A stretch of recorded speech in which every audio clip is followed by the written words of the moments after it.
ఈరోజే అనగాష్టమి, పైగా మార్గశిర సోమవారం. ఎంతో పవిత్రమైన విశేషమైన రోజు ఇది. దత్తాత్రేయుడు సాక్షాత్తు బ్రహ్మ విష్ణు మహేశ్వర స్వరూపం. గురు దత్తాత్రేయుడికి గృహస్థ రూపం కూడా ఉంది. అటువంటి గృహస్థ రూప దత్తునకే అనగస్వామి అని పేరు. ఆ స్వామి అర్ధాంగికి అనగాదేవి అనే పేరు. ఆమె సాక్షాత్తు లక్ష్మీదేవి అవతారం. అగము అంటే పాపము. ఈమె అనగా అంటే ఏ విధమైన పాపం లేనిది, అంటనిది అని అర్థం. మనస్సు, బుద్ధి, వాక్కు, ఇంద్రియాలు పాపాలకు కారణమవుతాయి. ఈ 3 విధాలుగా జరిగే పాపాలను అనగాదేవి పోగొడుతుంది. అందుకే అనగాదేవి ఉపాసన సకల పాపాలను హరింపచేస్తుందని శాస్త్రాలు చెప్తున్నాయి. అనగాదేవిలో శ్రీ రాజేశ్వరి, మహాలక్ష్మి, మహాకాళి, మహాసరస్వతి లక్షణాలు నిండుగా ఉంటాయి. అనగస్వామిలో బ్రహ్మ, రుద్ర, విష్ణు లక్షణాలు ఉంటాయి. మరి ఎంతో పవిత్రమైన విశేషమైన అనగాష్టమి రోజు, అలాగే మార్గశిర సోమవారం రోజు ఈ కథలను వింటే చాలు ఆ దత్తాత్రేయుడి సంపూర్ణ అనుగ్రహం కలుగుతుంది. మరి ఆ కథలేంటో ఇప్పుడు తెలుసుకుందాం. ఒక ఊర్లో విష్ణుదత్తుడు అనే బ్రాహ్మణుడు ఉండేవాడు. అతడు శ్రీ దత్తాత్రేయుడి భక్తుడు. సర్వకాల సర్వావస్థల్లోనూ దత్తాత్రేయుణ్ణి ఆరాధిస్తూ ఉండేవాడు. ఈ విష్ణుదత్తుడికి జీవితంలో ఒక్కసారైనా దత్తాత్రేయుణ్ణి దర్శనం చేసుకుని తరించాలనే తపన ఉండేది. ప్రతిరోజు అతడు సంధ్య వార్చుకుని ఆ నీళ్లు తన ఇంటి ముందు ఉన్న రావి చెట్టు మొదట్లో పోసేవాడు. విష్ణుదత్తుని భార్య సుశీలమ్మ పరమ సాధ్వి. భర్తకు తగిన భార్య అయిన ఆమె తన ఇంటికి వచ్చిన అతిథులను ఆదరించి భోజనం పెట్టి పంపేది. అయితే వారి ఇంటి ముంగిట్లో ఉండే రావి చెట్టు మీద ఒక బ్రహ్మ రాక్షసుడు నివాసం ఉండేవాడు. విష్ణుదత్తుడు ప్రతిరోజు సంధ్య వార్చిన నీళ్లు చెట్టు మొదట్లో పోసినందువల్ల గాయత్రి మంత్ర ప్రభావం చేత ఆ రాక్షసుడికి శాపం తీరి తన లోకానికి వెళ్ళిపోతూ విష్ణుదత్తుణ్ణి పిలిచి ఇలా అన్నాడు: స్వామి, మీ దయవల్ల నాకు శాపం తీరింది. మీకేదైనా ఒక ఉపకారం చేసి పోవాలి అనుకుంటున్నాను. మీ కోరిక ఏమిటో చెప్పండి అని అడిగాడు. దానికి విష్ణుదత్తుడు ఇలా పలికాడు: నాయనా, నాకు శ్రీ దత్తుణ్ణి దర్శనం చేసుకోవాలనే కోరిక ఉంది. నీకు చేతనైతే అది చేయించు చాలు అన్నాడు. ఇక బ్రహ్మ రాక్షసుడు విష్ణుదత్తుడితో, నేను నీకు 3 సార్లు మాత్రమే దత్తుణ్ణి చూపిస్తాను. నీవు అతన్ని గుర్తుపట్టకపోతే నేనేమీ చేయలేను అని పలకగా అందుకు విష్ణుదత్తుడు ఒప్పుకుంటాడు. అప్పుడు బ్రహ్మరాక్షసుడు విష్ణుదత్తుణ్ణి తనతో తీసుకువెళ్ళి ఒక తాగుబోతుని చూపించి, అతనే దత్తుడు, నీవు వెళ్ళి కాళ్లమీద పడు అని చెప్పాడు.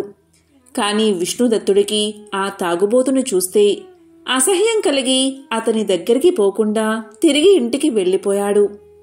అప్పుడు రాక్షసుడు విష్ణుదత్తుడితో, ఏమి తిరిగి వచ్చావు అనగా, నాకు దత్తుణ్ణి చూపించమంటే తాగుబోతుని చూపించావు, అందుకే తిరిగి వచ్చేశాను అని విష్ణుదత్తుడు సమాధానం చెప్పాడు.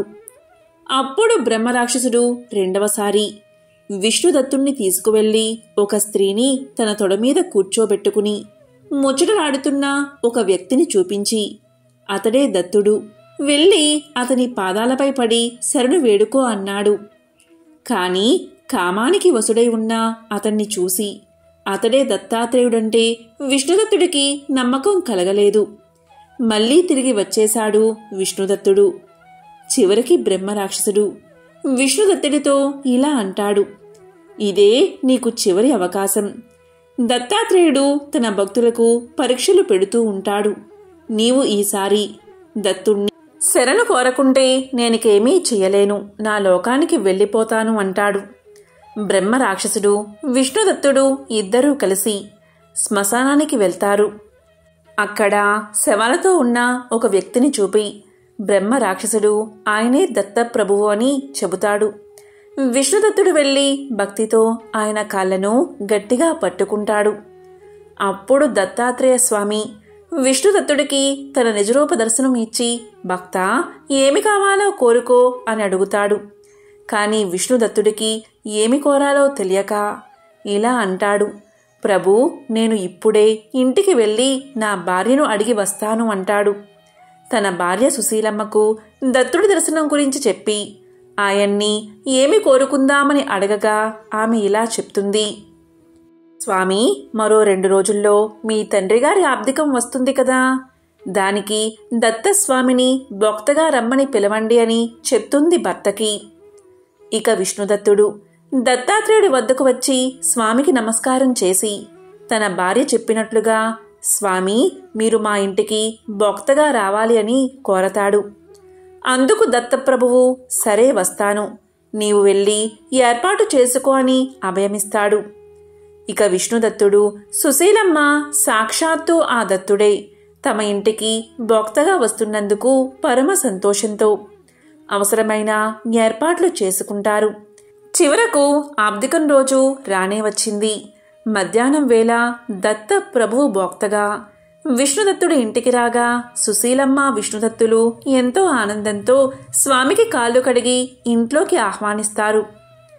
అప్పుడు దత్తుడు వచ్చి పీట మీద కూర్చుని మిగతా 2 భక్తలు ఎక్కడా అని అడిగితే అప్పుడు ఆ దంపతులకు దత్తప్రభువు వస్తున్నారు అనే సంతోషంతో మిగతా 2 పిలవడం మర్చిపోయామని గుర్తుకు వచ్చింది.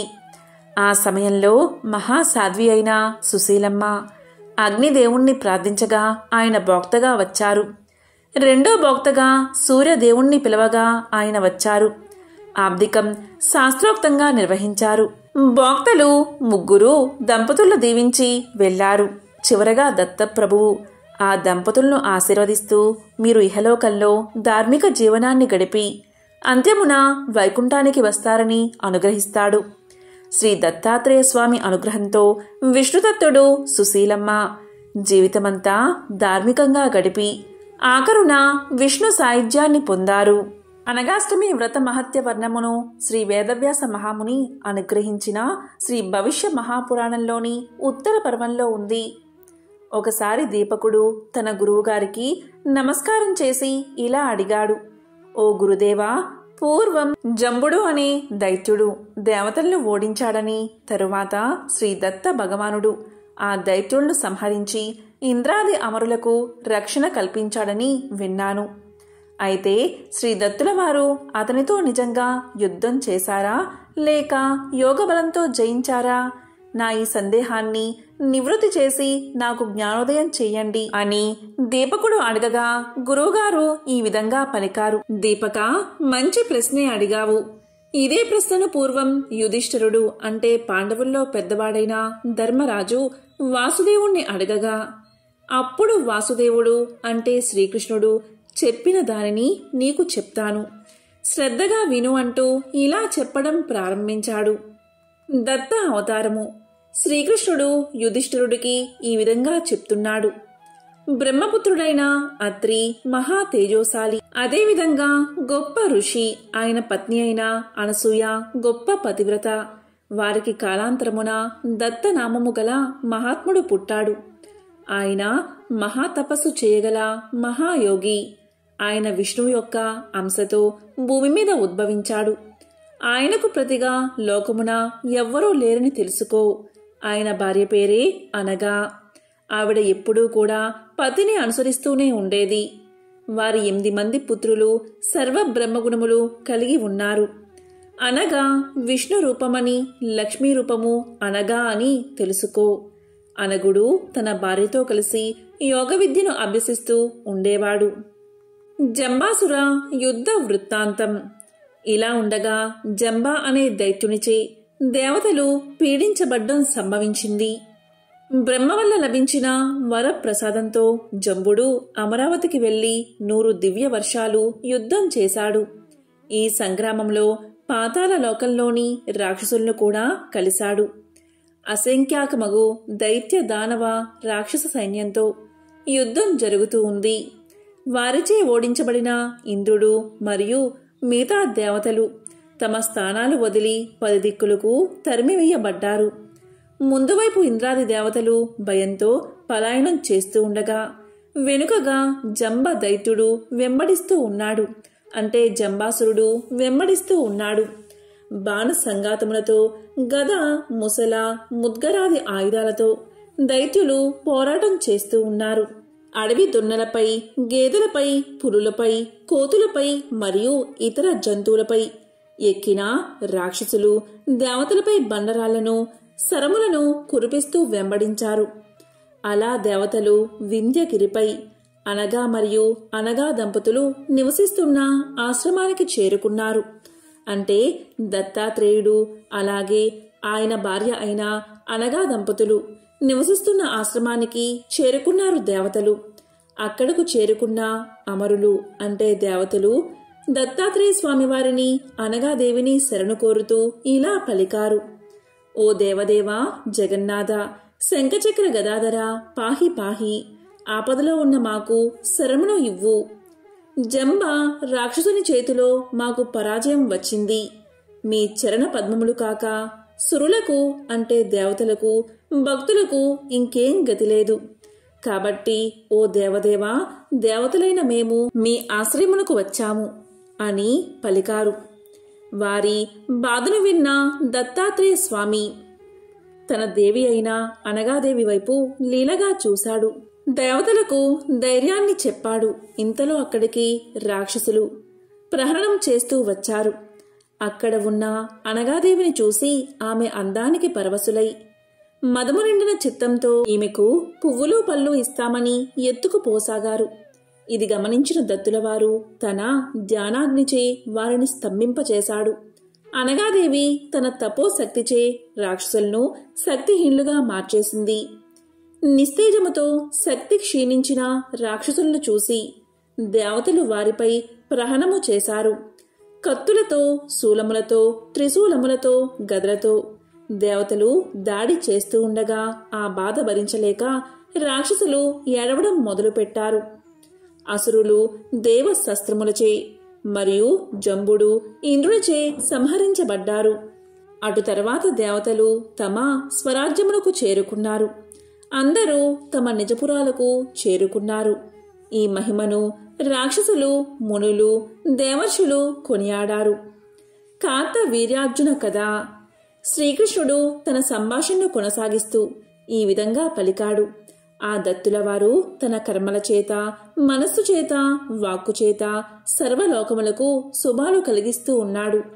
ఆ మహా తపస్సాలి ఊర్ధ్వ బాహువులతో కట్టెవలే, ఒక రాయివలే చలనం లేకుండా నియమాలు పాటిస్తూ తపస్సు చేయసాగాడు. కనులతో భృగుటి మధ్య స్థానమును చూస్తూ 3000 దివ్య వర్షాలు స్థిరంగా తపస్సు చెయ్యసాగాడు. అలా ఊర్ధ్వరేతస్కుడై యోగస్థితిలో ఉన్న ఆయన వద్దకి మాహిష్మతి రాజు అయిన కార్తవీర్యార్జునుడు వచ్చాడు. రాత్రింబవళ్ళు అలుపులేక వినయంగా శుశ్రూష చేయసాగాడు. గాత్రముతో పూజను మానసికంగా చింతన చేస్తూ సంపూర్ణ నియమాలు పాటిస్తూ ఆనందంగా సపర్యలు చేశాడు కార్తవీర్యార్జునుడు.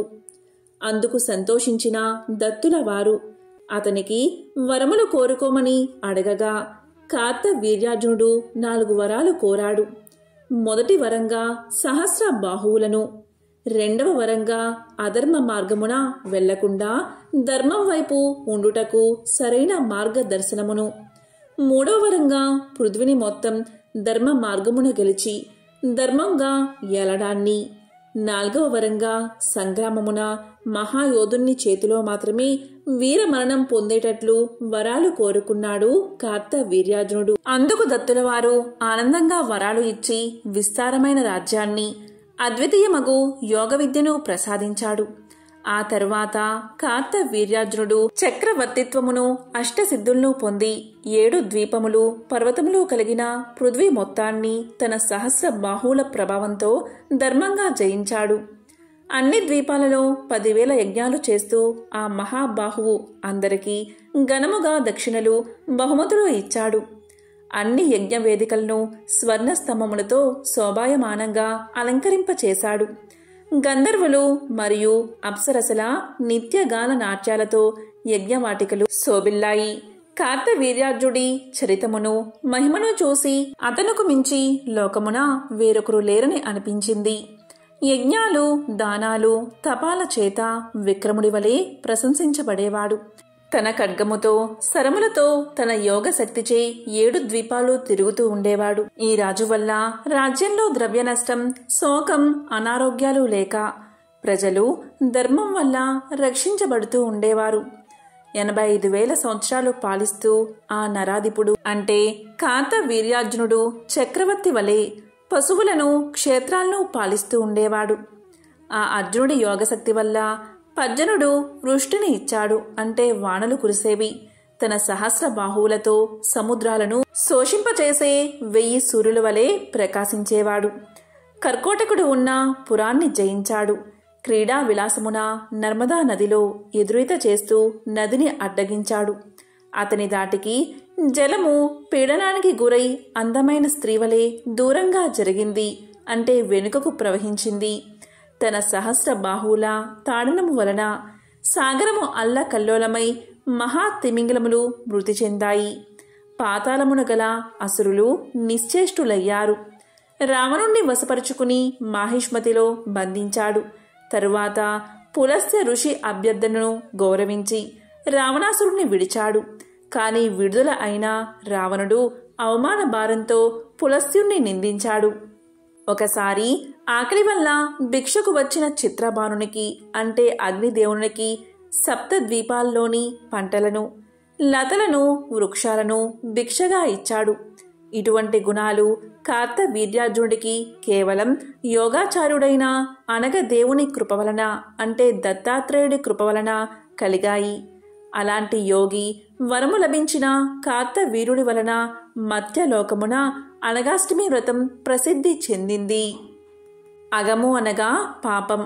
లోకంలో అగము 3 విధాలుగా కలుగుతుంది: చిత్తము, వాక్కు, కర్మలు. అలాంటి అగమును నాశనం చేయువాడు అనగుడు అని తెలుసుకోవాలి.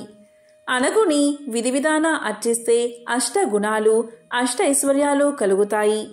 అనిమ, లగిమ, ప్రాప్తి, ప్రాకామ్య, మహిమ, ఈసిత్వ, వసిత్వ, కామావసాయిత అనే 8 యోగ సిద్ధులను అర్చించడం వల్ల మోక్ష లక్షణాలు సిద్ధిస్తాయి.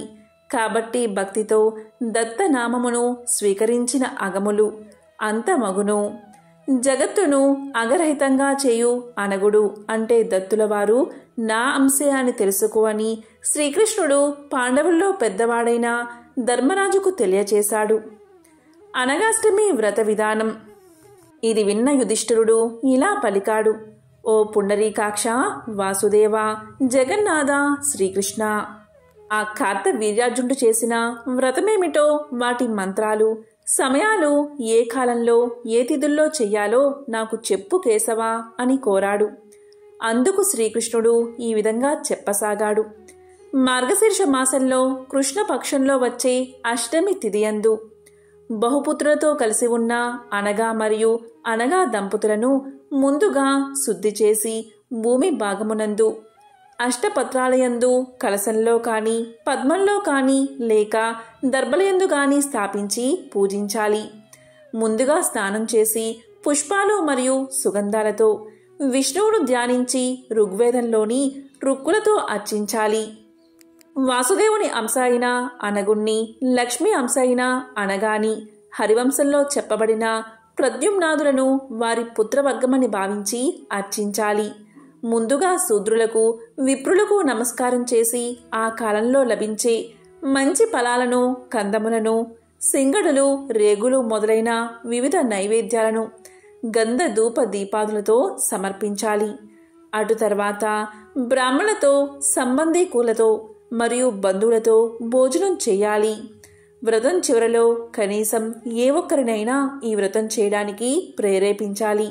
ఈ వ్రతం అజీవనం చేయదగినది అను సత్యాన్ని నేను చెప్పుతున్నాను. కనీసం 1 సంవత్సరమైనా చెయ్యాలి. ఆ వ్రతం చేసిన రాత్రి నాట్యము, గానము మొదలైన వాటితో జాగరణ చేసి నవమి నాటి ప్రభాత సమయంలో దేవతా ప్రతిమను నీటిలో వదిలిపెట్టాలి. ఇలా ఎవరైతే భక్తియుక్తులతో శ్రద్ధగా ప్రతి సంవత్సరం చేస్తారో వారు సర్వ పాపాల నుండి విడుదల పొందుతారు. కుటుంబం వర్ధిల్లుతుంది. విష్ణువు వారి పట్ల ప్రసన్నుడు అవుతాడు. 7 జన్మల వరకు ఆరోగ్యం కలిగి తరువాత పరమగతిని పొందుతారు అని శ్రీకృష్ణుడు ధర్మరాజుకు వివరించాడు. ఓ ధర్మరాజా, కుంతీ పుత్ర, అగమును సమింపు. ఈ అనగాష్టమి వ్రతాన్ని నేను చెప్పిన విధంగా చేసేవారు కార్తవీర్యార్జుడి వలె యశోవంతులు అవుతారు అని శ్రీకృష్ణుడు తెలియచేశాడు. ఈ విధంగా శ్రీకృష్ణుడు ధర్మరాజుకు చెప్పాడని శిష్యుడైన దీపకుడికి గురువుగారు చెప్పారు. దత్త కథను నీకు చెప్పాను. జంబుణ్ణి పరాజితుణ్ణి చేసి దేవతలకు రక్షణ ఇచ్చిన కథను, ఆ యోగి యొక్క యోగ చర్యలను, అనగనామ వివరాన్ని, అనగుడు సంతోషించి భక్తులకు వరాలిచ్చే వ్రతాన్ని చెప్పాను అని ముగించాడు గురువు. అనేక రూపాలు ధరించే గురు దత్తాత్రేయునికి ఒక గృహస్థ రూపం ఉంది. అటువంటి గృహస్థ రూపం దత్తునకే అనగస్వామి అని పేరు. ఆ స్వామి అర్ధాంగికి అనగాదేవి అని పేరు. ఆమె సాక్షాత్తు లక్ష్మీదేవి అవతారం.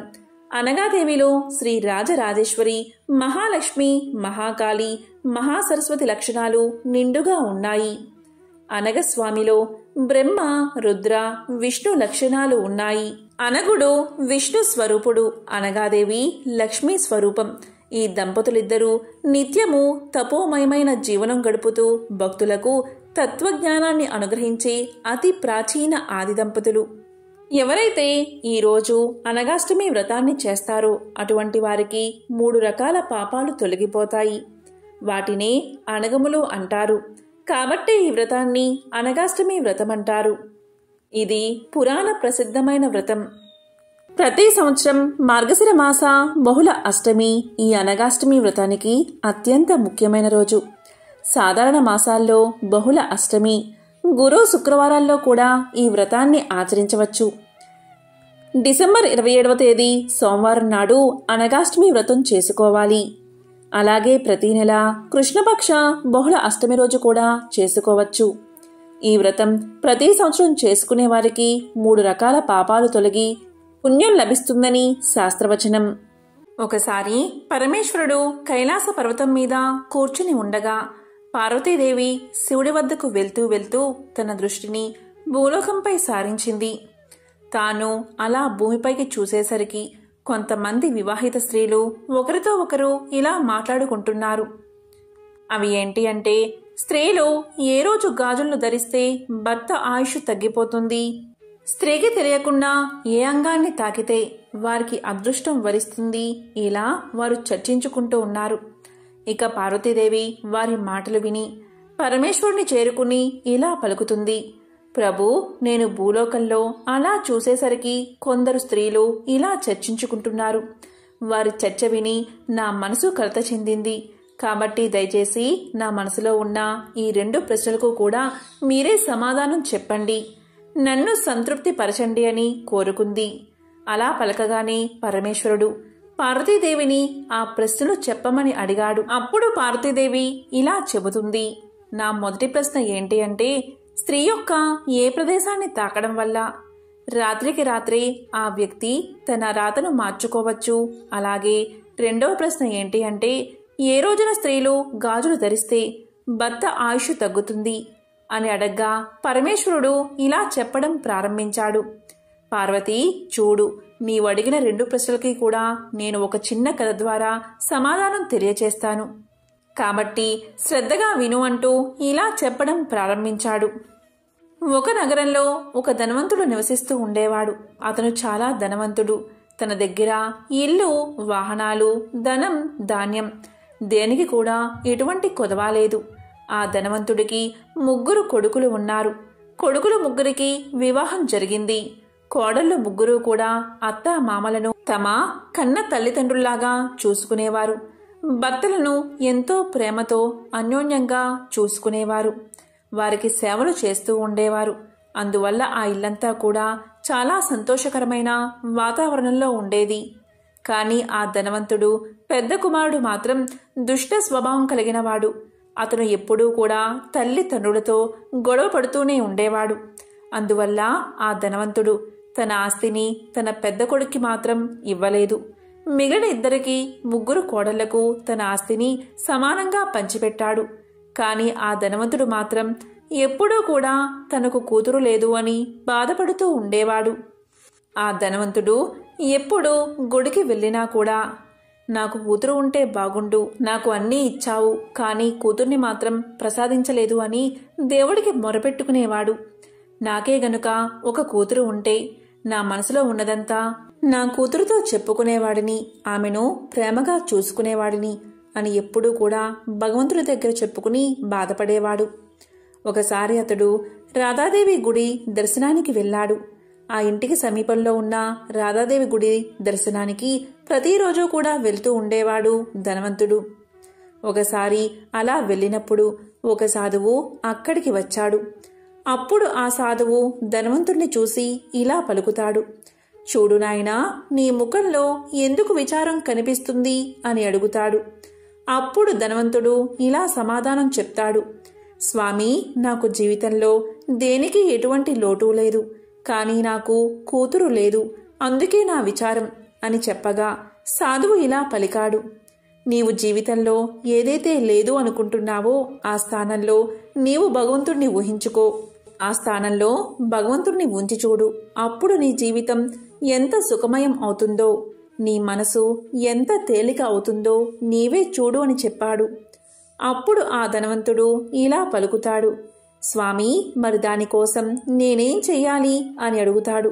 అప్పుడు ఆ సాధువు ఇలా పలుకుతాడు, నీవు నీ కూతురు స్థానంలో ఆ రాధాదేవిని అంగీకరించు అని పలకగా ధనవంతుడికి సాధువు చెప్పిన మాటలు నచ్చుతాయి. అప్పుడు ఆ ధనవంతుడు ఆ రోజు నుంచి రాధాదేవిని తన కూతురిగా చేసుకున్నాడు. రాధాదేవి యొక్క చిత్రపటాన్ని తన గదిలోనే పెట్టుకున్నాడు. ఆ రోజు నుంచి ఆ ధనవంతుడి జీవితం పూర్తిగా మారిపోయింది. నిద్ర లేచినప్పటి నుంచి కూడా అతను రాధను తన కుమార్తెగా భావించి ఆమెతో మాట్లాడడం ప్రారంభించాడు. అంతేకాదు, ఆ ధనవంతుడు తన కుమార్తెగా భావించి ప్రతి విషయాన్ని కూడా రాధాదేవికి చెప్పుకునేవాడు. అతను ప్రతిరోజు దుకాణానికి వెళ్లే ముందు రాధకు ప్రసాదాన్ని అందించి సాయంత్రం తిరిగి రాగానే రాధకు పాదాభివందనాలు చేసి ఆమెతో మాట్లాడి ప్రసాదాన్ని అందించిన తర్వాతే తాను భోంచేసి నిద్రపోయేవాడు. ఇలా అతను ఉన్నప్పటి నుంచి ఆ ధనవంతుడు ఎంతో ఉల్లాసంగా ఆనందంగా ఉంటూ ఉండేవాడు. ఎవరైనా అతన్ని నీకెంతమంది పిల్లలు అని అడిగితే నాకు 3 కొడుకులు, 3 కోడళ్ళు, 1 కూతురు అని చెప్పుకునేవాడు. ఒకరోజు ఆ ధనవంతుడి ఇంటికి గాజులు వేయడానికి గాజులు వేసే ఆమె వచ్చింది. కాని ఆ రోజు మంచి రోజు కాదు. అది అశుభం అని భావించిన రాధాదేవి తన మాయతో గాజులను నల్లగా మార్చేసింది. నల్లగా మార్చేసరికి ఆ గాజులు ధనవంతుడి యొక్క కోడళ్లకు నచ్చలేదు. దానివల్ల వారు గాజులు వేయించుకోలేదు. దాంతో గాజులు వేసే ఆమె తిరిగి వెళ్ళిపోయింది. 2 రోజుల తర్వాత అదే గాజులు అందంగా కనిపించాయి. అలా గాజులు వేసే ఆమె 2 రోజుల తర్వాత గాజులను మళ్లీ తీసుకువచ్చింది. దీంతో 3 కోడళ్ళు కూడా గాజులు వేయించుకున్నారు. తరువాత రాధాదేవి కూడా ఆమెతో గాజులు వేయించుకుంది. గాజులు వేసే ఆవిడ రాధ రూపాన్ని చూడగానే మనసులో ఇలా అనుకుంది, ఈమె ఎవరు, ఎంత అందంగా ఉందో, ఎవరైనా ఇతని ఇంటికి అతిథులై వచ్చారేమో అని మనసులో అనుకుంది. ఎందుకంటే తాను ఎప్పుడు ఇంటికి వచ్చినా కూడా ధనవంతుడి 3 కోడళ్ళు మాత్రమే కనిపించేవారు. వారు మాత్రమే గాజులు వేయించుకునేవారు. అయితే ఈరోజు 4వ వ్యక్తిని చూసింది. అతిథి అయి ఉండవచ్చు అనుకుంది.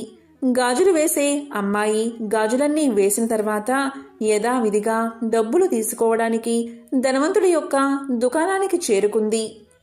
అప్పుడు ధనవంతుడు గాజులు వేసే ఆమెను చూడగానే ఎప్పటిలాగే 3 కోడళ్లకు గాజులు వేసినందుకు డబ్బులు ఇచ్చేశాడు.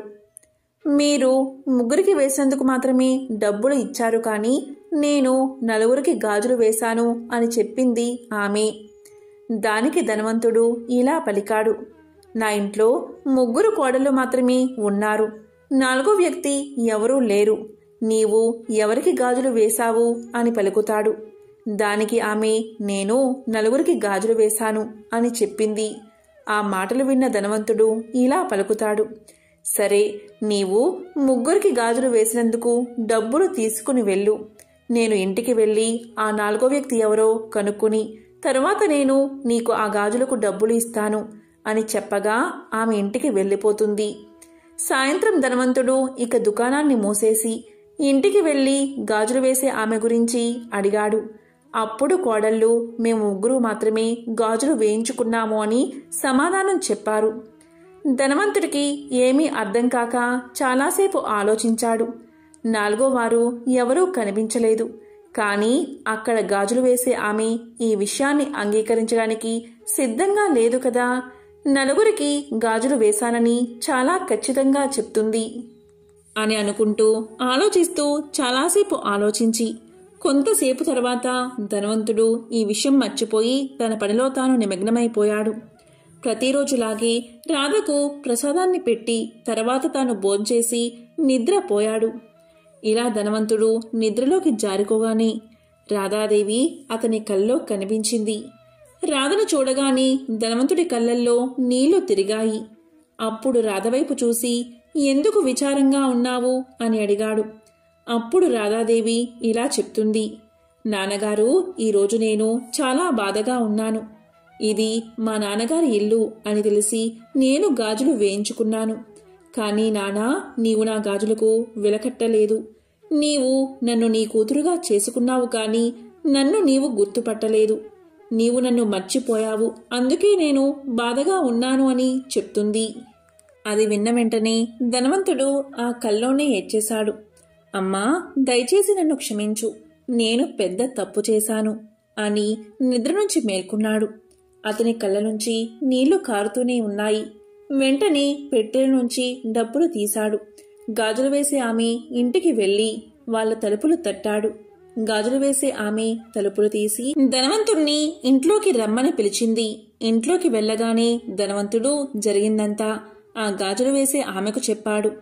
నీ అంత అదృష్టవంతురాలు ఈ ప్రపంచంలో ఎవరూ ఉండరు. రాధాదేవిని నా కూతురుగా చేసుకున్నాను, కానీ నేను నా కళ్ళతో ఆమెను ఎప్పుడూ చూడలేదు. కానీ ఈరోజు నీవు రాధాదేవి చేతులకు గాజులు వేశావు. నీవు ఎంత అదృష్టవంతురాలివి. నా కుమార్తె ధరించిన గాజులకు మూల్యాన్ని చెల్లించడానికే ఇక్కడికి వచ్చాను. స్వయంగా గాజులు వేసే అదృష్టం నీకు కలిగింది అని పలకగానే గాజులు వేసే ఆమె, నేను రాధాదేవికి వేసిన గాజుల కోసం డబ్బులు ఎలా తీసుకుంటాను? ఇలాంటి అదృష్టం ఎవరికీ లభించదు. నాకు లభించింది కాబట్టి నా చేతులతో గాజులు వేశాను కాబట్టి నేను డబ్బు తీసుకోను అని చెప్పింది. అప్పుడు ఆ ధనవంతుడు ఒప్పుకోకుండా ఆ డబ్బుల సంచిని ఆమె ఇంట్లోనే వదిలేసి ఇంటికి చేరుకున్నాడు. అక్కడి నుంచి రాగానే రాధాదేవి గుడికి చేరుకున్నాడు. అన్నిటినీ వదిలేసి సన్యాసం తీసుకుని రాధాదేవి గుడిలోనే రాధకు సేవలు చేస్తూ తన జీవితాన్ని గడపడం ప్రారంభించాడు. ఇక భార్యను వదిలేసి ధనవంతుడు గుడిలోనే కాలక్షేపం చేస్తూ ఉండేవాడు. ఇక రాధాదేవి ఒకసారి ఆ ధనవంతుడి యొక్క పెద్ద కొడుకు కల్లో కనిపించి ఈ విధంగా చెప్పింది, నీవు నీ తల్లికి ఎప్పుడూ కూడా ఎటువంటి సేవ చెయ్యలేదు. అందువల్లే నీ పరిస్థితి ఈ విధంగా మారింది. ఈ రోజు నుంచి నీ తల్లి పాదాలు తాకడం ప్రారంభించు. రాత్రికి రాత్రే నీ విధిరాత ఎలా మారుతుందో నీవే చూడు అని పలికింది రాధాదేవి. రాధాదేవి మాటలు విన్న పెద్ద కొడుకు ప్రతిరోజు కూడా తన తల్లి పాదాలను తాకేవాడు. అలాగే తల్లికి సేవలు చేసేవాడు. మెల్లిమెల్లిగా అతని దురదృష్టం మొత్తం తొలగిపోయి ధనవంతుడు అయ్యాడు. ఈ విధంగా పరమేశ్వరుడు పార్వతీదేవికి కథను చెప్పి, పార్వతి, నీవు అడిగిన మొదటి ప్రశ్నకు సమాధానం అర్థం చేసుకో. నీ మొదటి ప్రశ్న ఏంటి అంటే, స్త్రీ యొక్క ఏ అంగాన్ని తాకడం వల్ల రాత్రికి రాత్రి వారి జీవితం మారిపోతుందో అని అడిగావు. దానికి సమాధానం చెప్తున్నాను చూడు. దురదృష్టవంతుడైన ధనవంతుడి యొక్క పెద్ద కొడుకు సైతం రాధాదేవి చెప్పిన మాట ప్రకారం తన తల్లి పాదాలను సేవ చేస్తూ తన తల్లి పాదాలను తాకుతూ ఉండేవాడు. తల్లి పాదాలకు నమస్కారం చేసుకుంటూ ఉండేవాడు.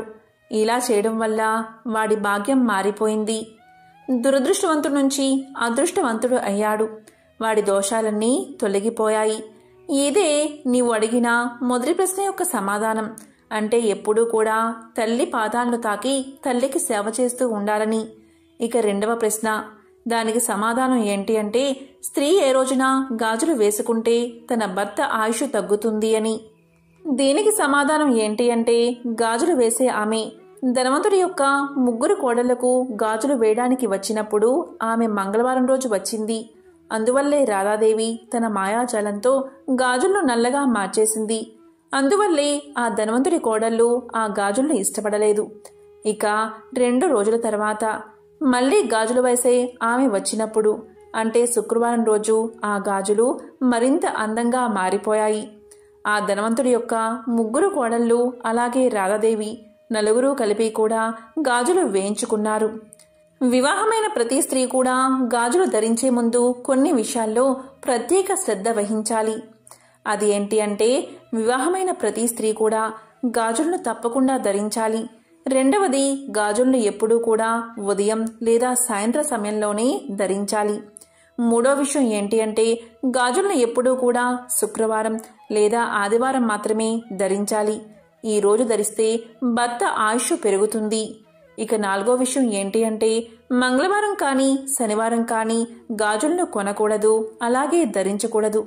దీనివల్ల భర్త ఆయుష్ తగ్గిపోతుంది. అందువల్ల ఎప్పుడూ కూడా గాజులను ధరించినా సరే ఈ విషయంపై ధ్యాస పెట్టాలి. ఈ 4 విషయాలు ఎవరైతే గుర్తించుకుని అమలు పరుస్తారో వారు ఎప్పుడూ కూడా సుమంగళిగానే జీవిస్తారు, సుమంగళిగానే మరణిస్తారు అని సాక్షాత్తు పరమేశ్వరుడే పార్వతీదేవి అడిగిన ప్రశ్నలకు సమాధానం చెప్పాడు.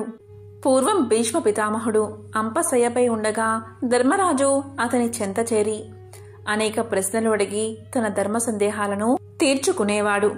ఈ విధంగా ఒకసారి ధర్మరాజుకి ఒక సందేహం వచ్చింది. ఉన్నత పదవుల్లో ఎలాంటి వారిని నియమించాలి అన్న అనుమానం వచ్చింది. దయచేసి తన సందేహాన్ని నివృత్తి చేయమంటూ ఆయన భీష్ముణ్ణి కోరాడు. అప్పుడు భీష్ముడు ఒక కథ ద్వారా ధర్మరాజు సందేహాన్ని నివృత్తి చేశాడు. పూర్వం ఒక అడవిలో ఒక ముని తపస్సు చేసుకుంటూ జీవిస్తున్నాడు. ఒక కుక్క ఎప్పుడూ ఆ ముని వెంటే తిరుగుతూ ఉండేది. తన పట్ల విశ్వాసంగా ఉన్న ఆ కుక్కని చూసిన ముని దాన్ని తన చెంత ఉండనిచ్చేవాడు. వీరి అనుబంధం ఇలా కొనసాగుతూ ఉండగా ఒకరోజు ఆ కుక్క ఒక పులి కంటపడింది. అంతే, ఆ పులి తన పంజా విసురుతూ కుక్కని బలిగొనబోయింది. వెంటనే ఆ కుక్క పరుగున పోయి మునీశ్వరుడి వెనుక నక్కింది. తన్ని నమ్ముకున్న కుక్క ఆ పులి కంటే బలహీనంగా ఉండడం వల్లే కదా దానికి ఆపద కలిగింది అనుకున్నాడు మునీశ్వరుడు. దాంతో ఆ కుక్కను పులిగా మార్చేశాడు. ఆ ఘటన చూసిన పులి భయపడి గిర్రున వెనక్కి తిరిగి పారిపోయింది. కానీ పులిగా మారిన కుక్క జీవితం అక్కడ్నుంచి సురక్షితంగా ఉందని చెప్పుకోవడానికి లేదు. ఎందుకంటే మరొకసారి దాని మీదకి ఒక ఏనుగు దూసుకొచ్చింది. యథాప్రకారం పులి రూపంలో ఉన్న కుక్కను ఏనుగులా మార్చేశాడు ఆ మునివర్యుడు. ఇలా ఏ జంతువు దాడి చేసినా తన దగ్గర ఉన్న కుక్కను అంతకంటే బలమైన జంతువుగా మార్చసాగాడు ముని. అలా బెబ్బుల్లా మారిన కుక్క ఒకరోజు బోర విరుచుకుని అడవిలో తిరగసాగింది. ఇక తన మీద దాడి చేసేంతటి శక్తి మరో జంతువుకి లేదన్న నమ్మకంతో నిర్భయంగా సంచరించసాగింది. కాని అలా తిరుగుతూ ఉండగా దాని మనసులో ఒక ఆలోచన మొదలైనది. మునివర్యులు నా మీద జాలి చూపారు కాబట్టి నన్ను అన్నిటికంటే శక్తివంతమైన జంతువుగా మార్చారు. అంతవరకు బాగానే ఉంది. కానీ రేపు మరో జంతువు ఏదన్నా మునీంద్రుణ్ణి శరణు వేడితే నా పరిస్థితి ఏమిటి? అప్పుడు నాకంటే బలమైన జంతువు ముందు తల వంచాల్సిందే కదా అనుకుంది అది. అసలు ఆ మునీశ్వరుణ్ణి చంపి పారేస్తే అతను మరో జంతువు మీద జాలి చూపే అవకాశం ఉండదు అని పన్నాగం పన్నింది. కుక్క తన మనసులో ఇలాంటి దుర్మార్గపు యోచనలు చేస్తూ ఏమీ ఎరగనట్టు ముని ముందరకు వచ్చి కూర్చుంది. కాని కుక్కను బెబ్బులుగా మార్చినవాడు దాని మనసులో ఏముందో గ్రహించలేడా? మునీశ్వరుడు ఎప్పుడైతే కుక్క మనసులోని దురాలోచనను పసిగట్టాడు, వెంటనే తిరిగి దానిని కుక్కగా మార్చేశాడు. అది పూర్వంలాగే కుక్క బతుకును గడపసాగింది. కాబట్టి ధర్మనందన, దుర్మార్గులకు ఉన్నత పదవులను ఇస్తే వారి బుద్ధి చివరికి ఇలాగే పరిణమిస్తుంది. అందుకే యోగ్యతని అనుసరించి పదవులను అందించాలి. అలాంటి యోగ్యులు తన అనుచరులుగా ఉన్న రాజు ఏ కార్యాన్నైనా సాధించగలడు అంటూ ముగించాడు భీష్మ పితామహుడు. పూర్వం సూత మహర్షి భరద్వాజుడికి ఇలా చెప్పడం ప్రారంభించాడు. చంద్రవంశ రాజులలో శంతనుడు ఎంతో మంచివాడు. అతను దాన ధర్మాలు చేయడంలో ఎంతో పేరు తెచ్చుకున్నాడు. అదేవిధంగా బల పరాక్రమాల్లోనూ ప్రజలను చక్కగా పరిపాలించడంలోనూ అతనికి మంచి పేరు ఉంది. దీంతో శంతనుడి మంచితనాన్ని గ్రహించిన ఇంద్రుడు అతనికి ఒక మంచి రథాన్ని బహుమతిగా ఇచ్చాడు. దానికి శంతనుడు ఎంతగానో సంతోషించి ఒక మంచి రోజు చూసుకుని ఆ రథాన్ని నడపాలని నిర్ణయించుకుని దాన్ని భద్రంగా రథశాలలో ఉంచాడు. శంతనుడు లక్ష్మీ నరసింహస్వామి యొక్క మహిమ విని భక్తి శ్రద్ధలతో నిత్యము స్వామివారిని ఆరాధిస్తూ ఉండేవాడు. ఒకనాటి ఉదయం ముహూర్తం బాగుందని తెలుసుకుని ఇంద్రుడు ఇచ్చిన దివ్య రథాన్ని ఎక్కాలని కుతూహలంతో త్వరగా స్వామివారికి పూజ చేసి బయటకు వచ్చాడు శంతనుడు. వెంటనే రథశాలకు వెళ్లి రథాన్ని బయటకు తీయించాడు. ఆ రథం చుట్టూ 3 ప్రదక్షిణలు చేసి రథాన్ని ఎక్కాడు. కాని ఆ రథం ఒక్క అడుగు కూడా కదల్లేదు. ఎందుకు కదల్లేదు అని దిగాలుగా కిందకు దిగాడు శంతనుడు. రథం తయారు చేసేవారిని పిలిపించి ఇందులో ఏమైనా లోపముంటే చూడండి అన్నాడు. వారు ఆ రథాన్ని మొత్తం పరిశీలించి ఏ లోపమూ లేదు ప్రభు అని చెప్పారు. దానికి శంతనుడు అయితే మీరు నడపండి చూద్దామన్నాడు. రథాన్ని తయారు చేసేవారు రథమెక్కి నడిపినా కూడా అది ఒక్క అంగుళం కూడా కదల్లేదు. దానికి కారణం మాత్రం వారికి అర్థం కాక చేతులు ఎత్తేశారు. దానితో శంతనుడి ఆనందం నీరు కారిపోయింది. విలవిల్లాడుతూ అంతఃపురానికి చేరుకున్నాడు. అక్కడ దిగాలుగా కూర్చుని ఇష్టదైవాన్ని పూజిస్తూ ఉండగా ఇంతలో నారదుల వారు వీచేశారు. నారదుడికి శంతనుడు సవినయంగా ఆతిథ్యమిచ్చి దివ్యరథం గురించి తెలియచేశాడు. అప్పుడు నారదుడు తన ధ్యానం ద్వారా దివ్య దృష్టితో జరిగింది తెలుసుకుని ఇలా చెప్పాడు. మహారాజా, దానికి కారణం మరొకటి కాదు. రథ నిర్మాణంలో ఏ లోపమూ లేదు. నువ్వు స్వామివారికి నిన్న చేసిన పూజా పుష్పాలను బయటకు వేశావు. నువ్వు బయటకు వెళ్లేటప్పుడు వాటిని దాటి వెళ్ళావు. నిర్మాల్యాన్ని అంటే పూజించిన పుష్పాలను ఎవరి కాళ్లకు తగలని విధంగా ఒక మూలన వెయ్యాలి.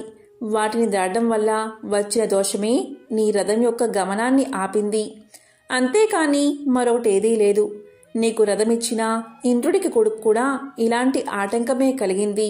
దాని గురించి చెప్తా విను అని ఇలా చెప్పడం ప్రారంభించాడు నారదుడు. అంతర్వేది అనే పట్టణంలో రవి అని ఒక మాలకారుడు ఉండేవాడు. పువ్వుల దండలను రమ్యంగా అల్లి మొదట అల్లిన 3 దండలు ముచ్చటగా లక్ష్మీ నరసింహస్వామికి సమర్పించేవాడు. ఆ పూలమాలలు అల్లడంలో అతని భార్య కూడా నిపుణురాలు. ఇద్దరూ కూడా ఎంతో శ్రద్ధగా పూలమాలలు కట్టేవారు. స్వామివారికి సమర్పించగా మిగిలినవి పురోహితుడికి, దేవపూజలు చేసేవారికి మరికొన్నిటిని బయట అమ్మి అమ్మగా వచ్చిన ధనాన్ని కుటుంబ పోషణకు వాడుకునేవారు. మరి రోజు పువ్వుల దండలు అల్లాలంటే చాలా పువ్వులు అవసరమవుతాయి కదా. అందుకే తన సొంత నేలలో అన్ని రకాల పువ్వుల చెట్లు వేసి చుట్టూ ఎత్తుగా కంచె వేశాడు. దానికి ఇంట్లో నుండి మాత్రమే వెళ్లడానికి ద్వారాన్ని ఉంచాడు. ఎవరూ వెళ్లకుండా జాగ్రత్త చేసుకున్నాడు. ఆ విధంగా తన సొంత నేలలో మల్లె, జాజి, పొన్న, చామంతి, సంపెంగ, సన్నజాజి ఇలా రకరకాల పువ్వులను తన తోటలో వేశాడు. ఆ పూలలో సూర్యోదయం సమయంలో కొన్ని పూలు పోస్తే సూర్యుడు అస్తమించాక కొన్ని పుష్పాలు వికసించేవి.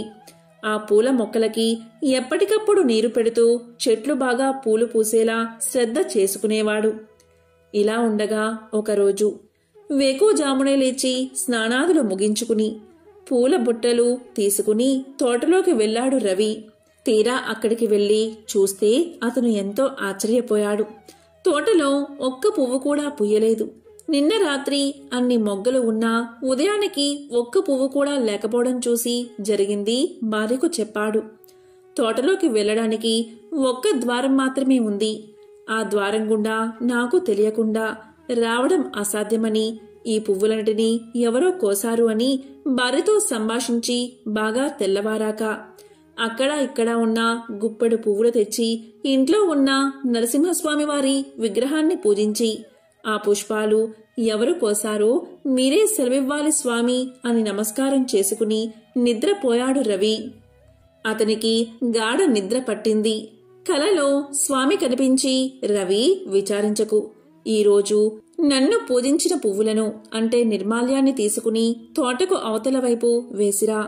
అప్పుడు పువ్వుల కోసం వచ్చిన ఇంద్రుడి కొడుకు యొక్క దొంగతనం బయట పడుతుందని చెప్పాడు. అప్పుడు రవి లేచి దైవానికి నమస్కారం చేసుకుని జరిగింది భార్యకు చెప్పాడు.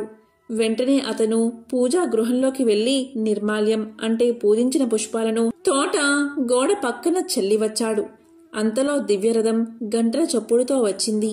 అందులో నుంచి ఇంద్రుడి కొడుకు దిగి తోటలోకి వెళ్లి పువ్వులు కోసుకుని రథం దగ్గరకు వచ్చాడు. తీరా రథం ఎక్కబోగా రథాన్ని ఎక్కలేకపోయాడు. ఏమిటి ఈ వింత అని అడిగాడు రథసారథుణ్ణి. గోడ పక్కన స్వామిని పూజించి పడేసిన పువ్వులు ఉండడం రథసారథి గమనించాడు. అప్పుడు ఇంద్రుడి కొడుకుతో ఇలా పలికాడు.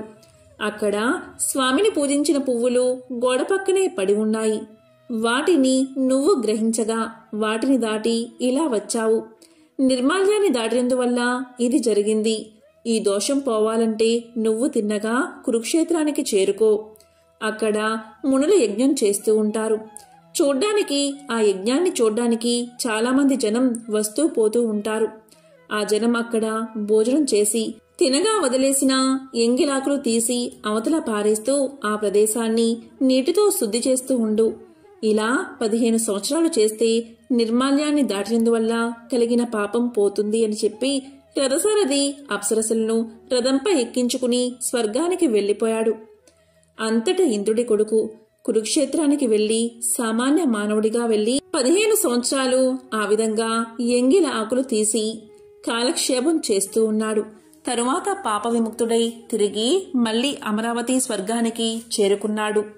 కాబట్టి ఓ మహారాజా, నిర్మాల్యాన్ని అంటే దేవతలకు పూజించిన పూలను మనం ఎప్పుడూ కూడా దాటకూడదు. వాటిని ఎవరూ నడవని ప్రదేశంలో వెయ్యాలి. కాబట్టి నువ్వు కూడా కురుక్షేత్రానికి వెళ్లి అక్కడ యాత్రికులు భుజించి లేవగానే ఆ ఎంగిలి విస్తర్లు తీసి ఆ ప్రదేశాన్ని శుభ్రం చేస్తూ ఉండు. ఇలా 15 సంవత్సరాలు చేస్తే నిర్మాల్యాన్ని దాటిన దోషం తొలగిపోతుంది. ఈ విధంగా పాపం తొలగిపోయిన తర్వాత ఈ దివ్య రథమెక్కి రాజ్యాన్ని పరిపాలించు అన్నాడు నారదుడు. అంతటా నారద మహర్షి చెప్పినట్లు చేసి పాపాన్ని పోగొట్టుకుని దివ్య రథాన్ని ఎక్కి హాయిగా రాజ్యాన్ని పరిపాలించాడు శంతన మహారాజు. కాబట్టి నిర్మాల్య దోషం ఇలా ఉంటుంది అని సూత మహాముని భరద్వాజుడికి తెలియచేశాడు. ఎంతో పవిత్రమైన విశేషమైన ఈ కథను ఈరోజు విన్నా, చదివినా, చెప్పినా, వినిపించినా సకల శుభాలు కలుగుతాయి. జన్మల దోషాలు తొలగి కోటి జన్మల పుణ్యం వస్తుంది. ఓం నమః శివాయ.